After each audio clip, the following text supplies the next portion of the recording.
আচ্ছা বলো তো, প্রতিদিন সন্ধে হলেই তোমাদেরও কি আমার মতন কিছু খেতে ইচ্ছে করে? না মানে আমি বলতে চাইছি যে রোজ কেউ না কেউ নতুন নতুন কোনো স্ন্যাক্স বানিয়ে দেবে আর আমি বসে বসে খাবো। মনটা কেন জানি না ঠিক এরকমই করে। কি জানো তো, বিয়ের আগে মাকে যেটা খেতে ইচ্ছে হতো বলতাম, মা কিন্তু আমাকে সেটাই বানিয়ে দিত। আর বিয়ের পরে শাশুড়ি মায়ের সাথে তো আমি একদিনও ঠিক করে থাকতে পারিনি, বরমশাইয়ের কাজের সূত্রে বাইরে চলে আসতে হয়েছে। এখানে যেহেতু আমার পছন্দের মতো খাবার বানিয়ে দেওয়ার কেউই নেই, তাই কিন্তু আমি নিজের ইচ্ছাটা নিজেই পূরণ করে নিই। বরমশাইকে বলেছিলাম বেশ কিছুটা পরিমাণে সলিড চিকেন নিয়ে আসতে, ও তো চিকেন নিয়ে চলে এসেছে। আমি ওকে বললাম আজকে কিন্তু এই চিকেনটা দিয়ে আমি ক্রিস্পি চিকেন পকোড়া বানাবো। প্রথমেই তো আমি চিকেনটাকে ছোট ছোট করে কেটে নিলাম। এরপর চিকেনের মধ্যে দিয়ে দিচ্ছি আমি পরিমাণ মতন লবণ, হলুদ, লঙ্কার গুঁড়ো, গোলমরিচ গুঁড়ো, বেশ কিছুটা পরিমাণে ধনে গুঁড়ো, আদা রসুন পেঁয়াজ বাটা 1 চামচ, বেসন আর 1 চামচ কর্নফ্লাওয়ার। আর হ্যাঁ, আমি কিন্তু অল্প পরিমাণে চিনিও অ্যাড করেছিলাম এর মধ্যে। এবার কিন্তু সমস্ত কিছু আমি ভালো করে মাখিয়ে রেখে দিয়েছিলাম প্রায় বেশ কিছুক্ষণ। আর এদিকে কিন্তু একটা বাটিতে আমি একটা ডিম ফাটিয়ে ডিমের মধ্যে বেশ কিছুটা পরিমাণে লবণ, লঙ্কার গুঁড়ো আর গোলমরিচ গুঁড়ো দিয়ে রেখেছিলাম।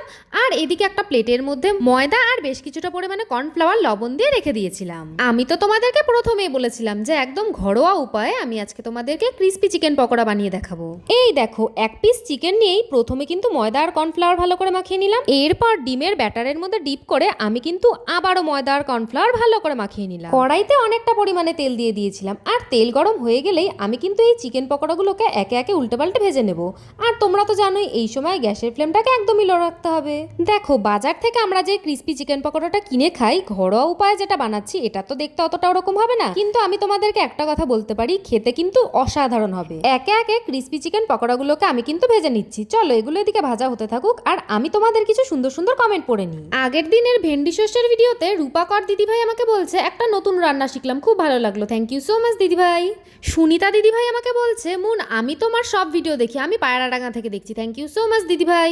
তাপসী দাস দিদিভাই বলছে আমি খড়গপুর থেকে দেখছি তোমার ভিডিও, খুব ভালো লাগে, থ্যাংক ইউ সো মাচ দিদিভাই।